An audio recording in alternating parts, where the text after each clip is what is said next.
What's up, friends, and welcome into Fantasy Pros 2025 Fantasy Fest. This is the wide receiver ranks episode. I'm Chris Welsh. I am joined in this episode by Pat Fitzmaurice, who I do the rank show with here in 2025, where he is going to be highlighting a couple of the big names through the top 36. Jamey Eisenberg from CBS is going to be joining us as well. We've got a ton of names to cover. We're going to be answering some of your questions. Maybe a little surprise guest appearance is going to happen. So it's time to get to the Fantasy Fest and the wide receiver ranks. Fitzy, running back ranks in the book. Are you feeling good about our conversation? Anything unleft before we jump into wide receivers?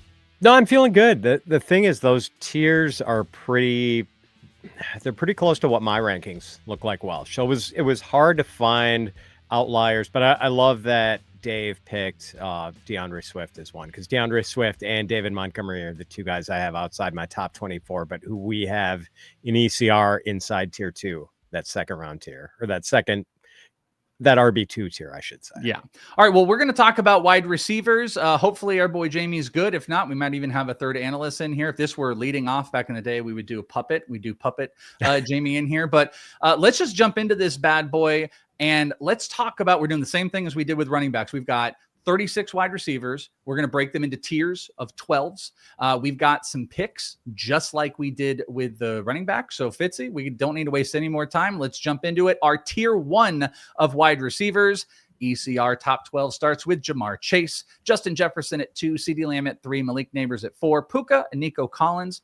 Again, it's all pretty chalky. 7 is Amon-Ra St. Brown, Brian Thomas at 8, Drake London at 9, 10 is A.J. Brown, Ladd McConkey, and T. Higgins. That is your top 12 and probably your top 12 everywhere, though obviously there's going to be disagreements. I think some people would look and see Amon-Ra St. Brown not higher and go, London, if you're a Debro and Erickson stan. A.J. Brown even seems like a really big value. So there's a lot of values in there, but what we're going to do with this first one is we're going to talk about a wide receiver that is ranked too high, just like we did the running backs. And frankly, a little upset with you, Fitzy, because I don't like your pick of my boy, Ladd McConkey. You think McConkey is ranked too high on this top 12 list.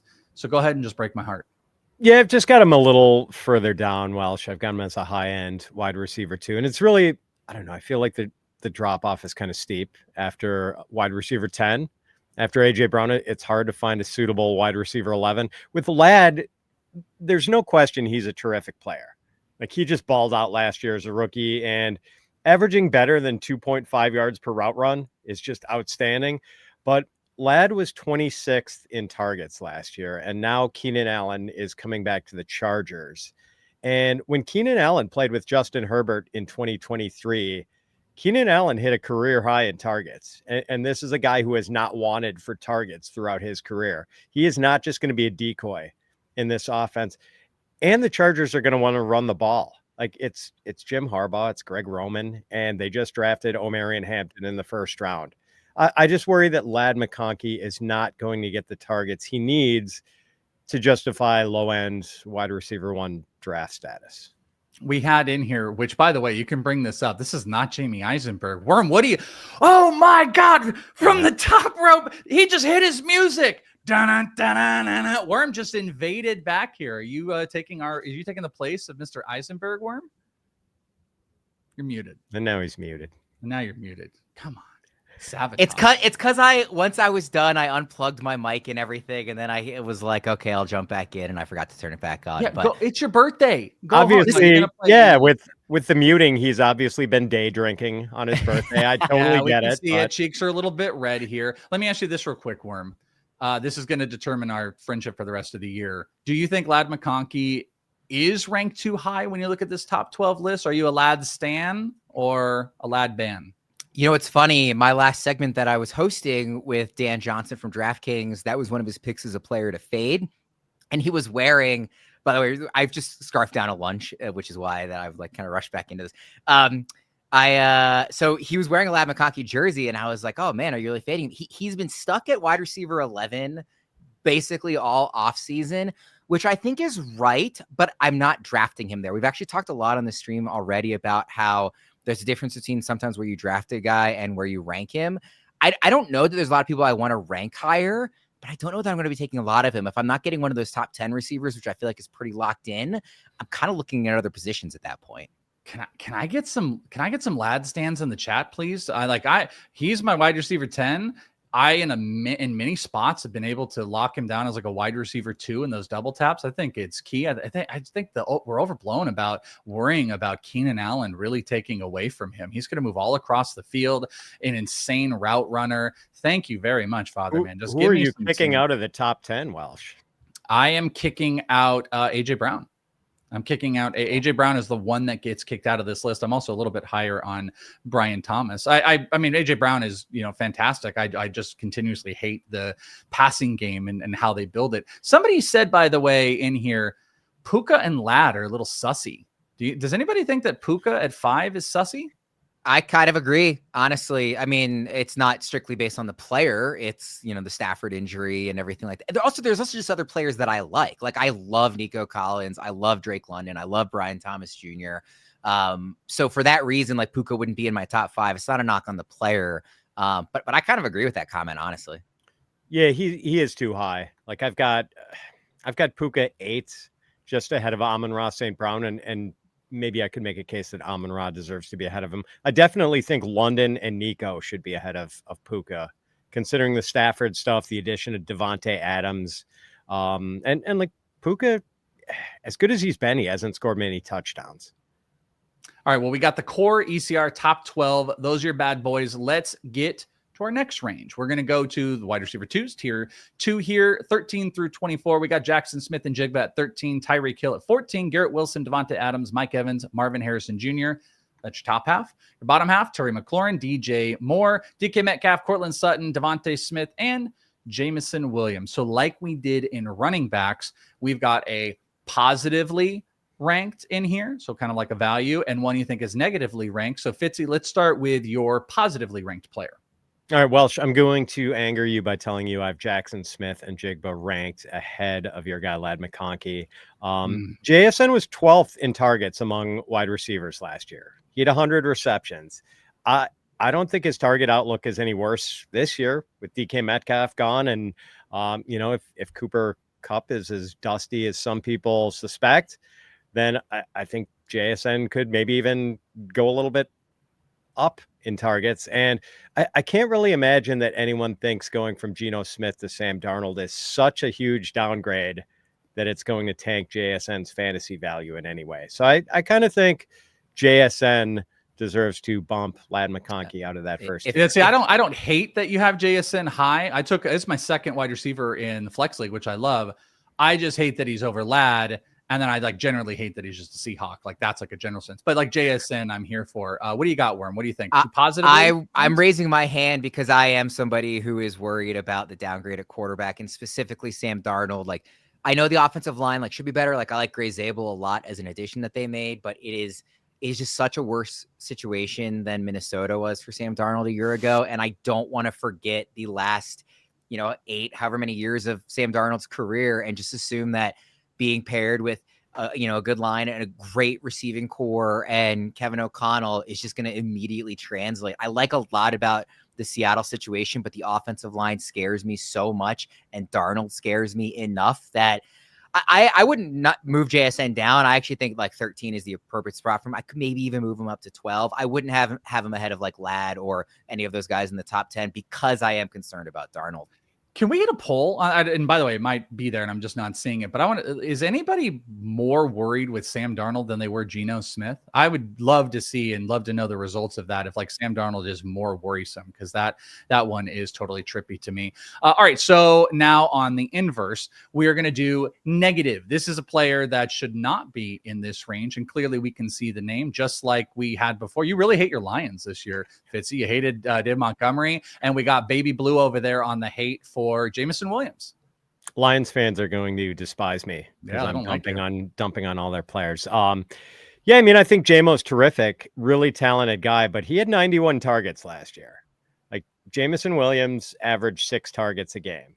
Now, he averaged 11 yards per target, which, that's going to help the cause for sure, but I don't think it's sustainable.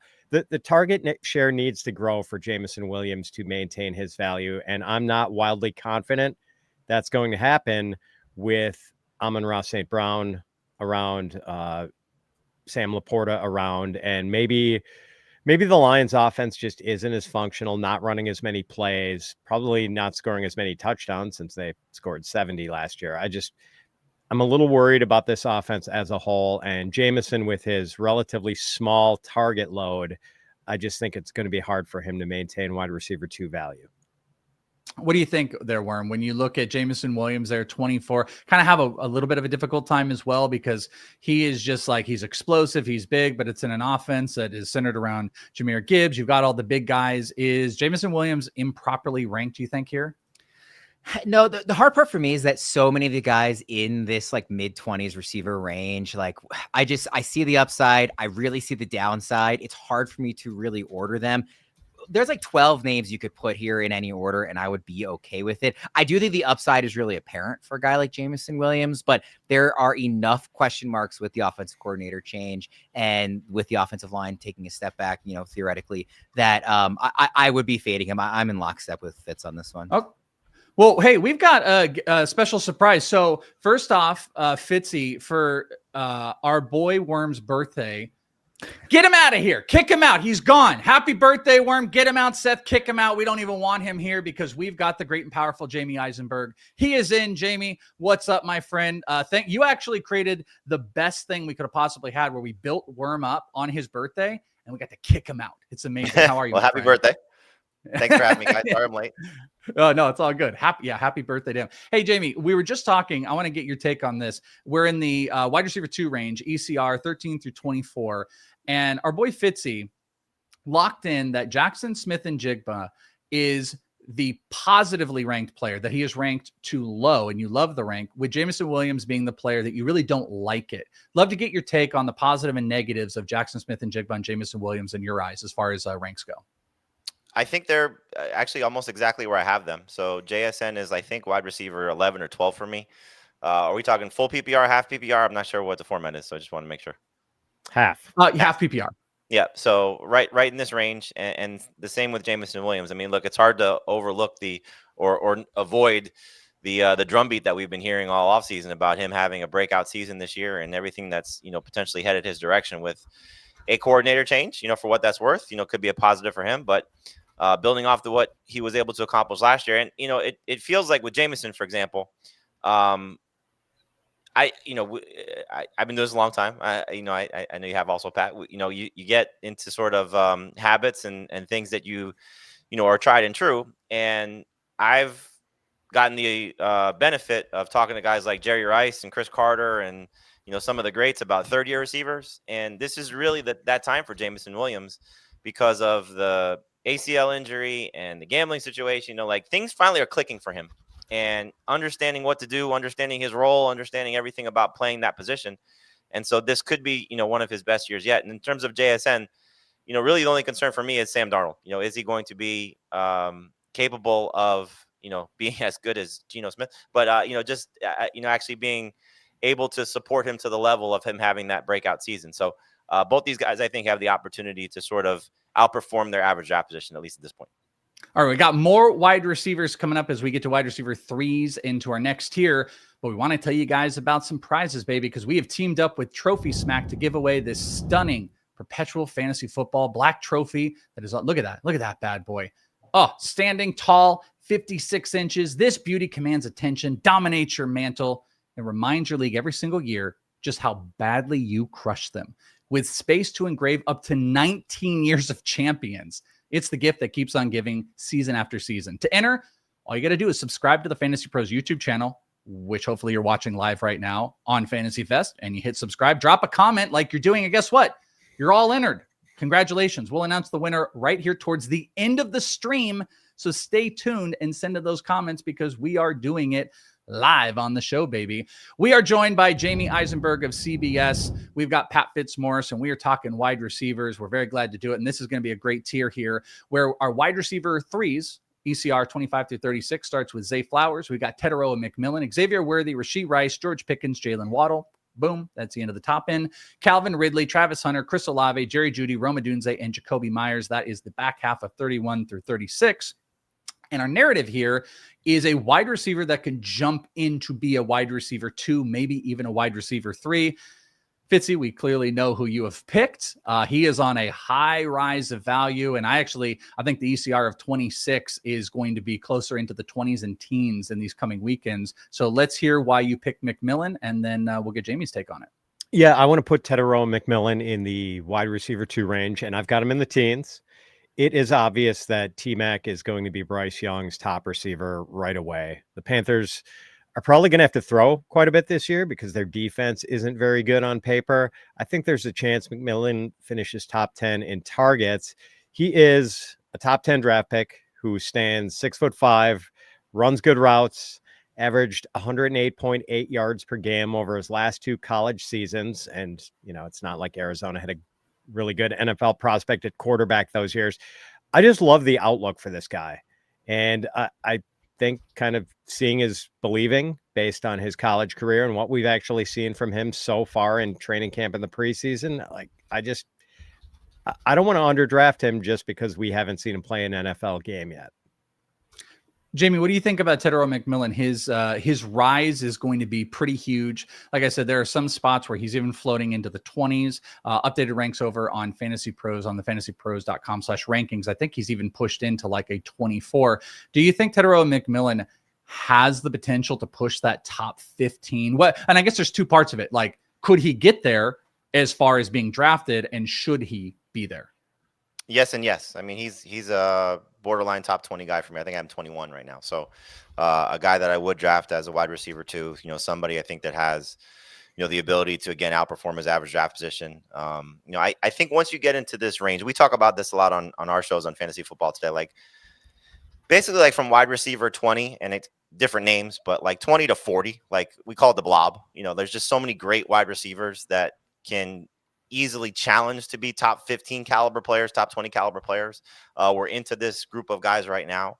So you may not like McMillan better than, let's say, a Jameson Williams, for example, or some of the other guys that you showed on the previous graphic. But it's hard to deny the upside, and as Pat alluded to, he should be the go-to guy. It's an interesting receiving core because you still have a very established veteran that Bryce Young leaned on last year in Adam Thielen, but he had a hard time staying healthy, and he's collecting AARP at this point. You have Jalen Coker, who, seems to have a good rapport with Bryce Young, but, will he get the opportunity to play as much as maybe we would like to see? And then you have Xavier Legette, who is another first-round draft pick that, may just be more of a gadget player than an actual NFL wide receiver. This guy just stands above the rest, be it by size or, potential play and everything that he brings to the table. So they wouldn't make the investment in him, I think, if they're smart, if they weren't going to use him. They have an offensive-minded head coach. They have a quarterback that obviously took a huge step forward last year. They have one of the more underrated offensive lines in the league. I think Pat said it best. I don't know if they have maybe the worst defense in the NFL, but they certainly have a defense that's going to keep them in some, potential shootouts, which, will favor the receiving core and the quarterback. And so I think there's just a lot to love about the situation. The one thing that may keep his value a little bit depressed is how long will this hamstring injury that he's dealing with linger. Hopefully he's going to be fine. And, maybe you get him at a little bit of a discount if he's going to be ready for week 1. Jamey, is there anybody else on this list that you're seeing here currently as somebody that you might think that could bump into? I don't even want to say like wide receiver 1, but that's fine. Wide receiver 1, wide receiver 2. We're talking about McMillan. I think obviously like Rice doesn't really belong on this list, but there's a few other guys. Does anybody else jump out to you as a player of really great value in the wide receiver 3 range?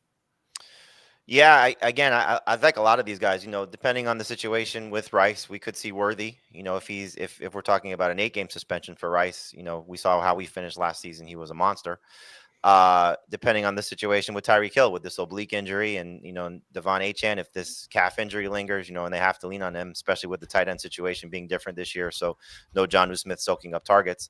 I don't think Travis Hunter should be that far behind Tedero McMillan, based on what his role could be in a Liam Cohen offense. How much is going to play on defense? Can he hold up? But this group is just so fantastic. Jerry Jeudy last year was so good at the end of the season. And now you're saying Joe Flacco's the starter? Well, again, Flacco was great for the Colts receivers at times last year. He was great for Amari Cooper at the end of the 2023 season. I think he's going to be great for Jerry Jeudy. So those are the ones that stand out to me. Pickens, again, with, arguably the best quarterback that he's ever played with in his career at this point. There are a few that I would avoid. I don't like Zay Flowers at 25. I just don't think in his offensive environment he's going to be as great as he could be as a player. Like, this is one where you watch the player versus the, fantasy versus reality, for example. I don't think it just matches up. I don't think the production's ever going to be there for him in his offense with Lamar Jackson. But there's just, again, if you're inclined to go with a heavy RB build, and these are the receivers that you're taking from, as your 2, your 3, your 3, your 4, like it's a very good place to be if you're trying to find, fantasy wide receivers. I love how you ended it with that, because I completely agree with that statement. There's a really good group here where if you had, if you went like wide receiver RB, or however it works, like there are some really good core pieces you can build from. Now, Fitzy's coming in hot. He did it on the RB segment. You're doing it in the wide receivers, because outside the top 36 wide receivers, Fitzy saw the assignment, because we just said, hey, outside the top 36, who's a wide receiver that you think can heavily outproduce their ECR? And Fitzy, you jumped in with a big assignment of a wide receiver way down there. So I absolutely love it. So hit us with your name of this guy that you think can way outproduce their value. I want to try to pitch Marvin Mims as a sleeper you should be targeting in the later rounds.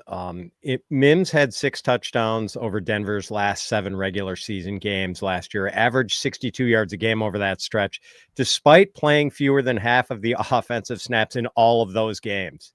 Now, just to put that into perspective, during that 7-game run, Mims averaged 0.72 PPR fantasy points per snap in those games, nearly double the 0.38 PPR fantasy points per snap that overall wide receiver 1 Jamar Chase averaged last season. Now, yes, smaller sample size, although still almost half a season. Mims has been playing with the starters in the preseason. Well, he did in week 1, and then he actually rested with the starters in week 2. An uptick in usage could produce some pretty exciting numbers. And yeah, I know he did a lot of damage on screen passes last year, but don't tell me that a player who averaged better than 20 yards per catch in each of his last 2 college seasons at Oklahoma is just a gadget guy. And Mims is only 23. This is a really exciting young talent, and no one seems all that excited about him. Jamey, are you excited? Because there's a lot of receivers in there, whether people are standing for Bryant or Vele. Mims has been one of those names. Obviously, Ingram could be the second pass catcher in the offense, most likely is. But would you get a little bit excited for Marvin Mims in this pick here? Absolutely. And I think once you get into the double-digit rounds, of wide receivers, you're looking for upside, right? These are going to be guys that most likely, if they hit, you're great. If they don't, you're playing the waiver wire game, and we know that's going to happen if you play fantasy the right way. So you're looking for players that have home run potential, and he certainly showed it at the end of the season. The concern would be is, you mentioned it, the other guys that could potentially emerge. They go out and they draft a guy in Pat Bryant. I've heard things before the preseason game from guys, for CBS that have been out to Denver, how much they thought Troy Franklin's going to take a step forward this year. And then you go and you see it in the second preseason game, not with Bo Nix, but we know about their rapport, from their days at Oregon. So there's a chance that it could just be a little bit of a crowded second situation. And then you throw in the tight end and maybe some better pass catching running backs in RJ Harvey and J.K. Dobbins comparatively to what they had, or at least what they used last year. So where his high end potential can get to, is it going to be just, a week here, 3 weeks later, one of those guys you just never know where to start, better in best ball, better in, daily fantasy than he is in redraft leagues. But again, when you start to get into wide receiver 50, wide receiver 58, based on his ADP, I don't want floor, I want ceiling. And Marvin Mims has as much ceiling as anybody based on what we saw at the end of last season, especially as Bo Nix got better, Marvin Mims got better. And Sean Payton, to his credit, realized I got to get this kid on the field, because he didn't do it in his rookie season. He didn't do it at the start of last season. It really took until the middle to the end of the year, and they started to look a little bit better throwing the ball. All right, we're going to take a few questions here for Jamey and Pat. So your last chance to fill up the chat with any wide receiver-based questions. But first, what's the old saying? You ain't cheating, you ain't trying. This is the only time that we're going to promote for you to do a little bit of cheating with a cheat sheet creator. You're seeing the ranks. Now it's time to build your own using the Cheat Sheet Creator. Cheat Sheet Creator is your personal guide to perfect league-specific rankings. Visualize your path to victory as you add tiers, tag your bust, breakouts, and sleepers. Sync your league to craft custom rankings, ensuring every pick is strategic and tailored to your league settings. Sync your league and enter your draft with confidence using the Cheat Sheet Creator at fantasypros.com/sheet. I feel like we should say it's /cheat, but fantasypros.com/sheet, or on the Fantasy Pros app. Try it for free before your draft by claiming your 3-day trial of Fantasy Pros Premium at fantasypros.com/premium. You ain't cheating, you ain't trying. All right, let's answer some questions. We got a couple minutes here. How early is too early for T-Mac, Pat? Early fourth is maybe a little too early. No, anytime in the third. I'm okay with T-Mac anywhere in the fourth. Are you co-sign, Jamey? I do. Fourth round is a sweet spot for him. All right, I got to make roster space. Pick one to trade: Waddle, Judy, Devontae, Pearsall, Pickens, or Egbuka. 4-man league? What are you doing? Jamey, you got to pick one of those guys to get out on. I would probably try to maximize the value of Devontae Adams while Matthew Stafford is back before you get a back problem again for Stafford. So Devontae is going to be the one drafted first, might bring the best in return. And you got a lot of young receivers that hopefully can turn into some special talents there. I like it because there's some like I could go to war, especially if you had like a heavy running back room with, if you gave me like Waddle, Pearsall, Pickens, and Egbuka, I mean, we're going to be flying a little bit, but I think I can get down with that. Fitzy, you got anything different? Is there a different guy you might get rid of? There's a lot of current buzz. I mean, Joe Dolan and Flex took Waddle, I think 29th overall pick. There's some buzz on him. Egbuka's moving up. Anybody else, or you co-signed Devontae? No, I mean, Jamey kind of answered that exactly the way I was going to. I just tell Steve, like, make sure, there might be different preferences with your preferred trading partner. So obviously give that person a say. Okay. How about this on your Mims, Fitzy? Mims over Luther Burden? Yeah, right now by not very much. I mean, I like Luther a lot, but right now he's running behind Olamide Zaccheaus. That's kind of a problem. I don't know. A lot of buzz on Luther. Jamey, what do you think? Will you go Mims over Burden? I would go Burden. Format would matter, so full PPR, I think it's easy for me to go Burden. Half, it's a little bit closer, and certainly it would be Mims for the touchdown potential. But I just think at some point Burden is going to take over that slot role. And the slip that Greg Olsen gave us on the broadcast when he revealed what Ryan Pohl said, that they may like Burden better than DJ Moore and Rome Odunze. Like, I'd buy into that potential just a little bit more than Mims, but I like both. I'm going to do this one to start with Fitzy because I'm going to give you a second, Jamey, if you want to hit this one on Dynasty. Favorite Dynasty wide receivers. So, Fitzy, just any direction you want to take. It's a pretty open-ended question, but, outside of like the top 12 that we talked about, is there a specific Dynasty wide receiver you think that really gets a boost, redraft into Dynasty? Yeah, I mean, Egbuka, I think, is now a top 20 guy based on the fantastic camp he's had. It just seems like he's going to get going a lot faster than maybe people originally thought when he was drafted back in April. So he's kind of the first guy who comes to mind.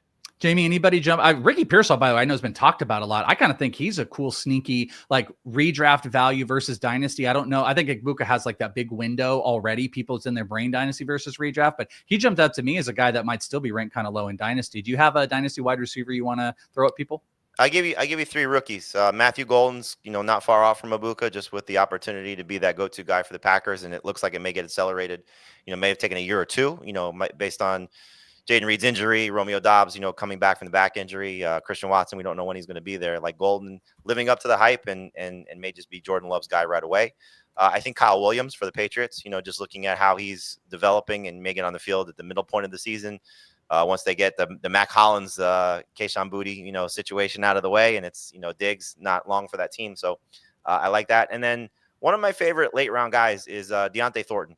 I think I fell for Jack Besh first, in the rookie drafts that we did following the NFL draft, and hopefully he still has a role and may, take Jacoby Myers, moving off the slot spot and giving that to Besh at some point. But, Thornton's a big guy that can run, and Chip Kelly's offense may make some plays. So a good late round, pick in a startup Dynasty league that people don't necessarily, I think, realize how good the ceiling could be there for him.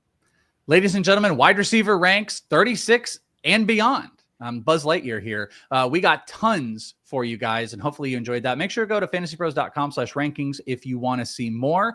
Make sure at 7 p.m. Eastern to come and join me over on the Twitch for the after party. Don't let me party alone, friends. Nobody would want me to be partying alone. There you go, twitch.tv/fantasypros. Jamey Eisenberg, thank you so much for hanging with us. Fitzy, as always, don't go anywhere. I'm out of here. They only booked me for an hour, so I'm going to go sit in the chat, and then I'm going to get ready to party. Hopefully you guys are with me, but don't go anywhere. Joe Pisapia is coming up. We got Erickson. We got more guests. We got more friends. We got mock drafts. All happening right here on the Fantasy Pros Fantasy Fest. We'll be right back.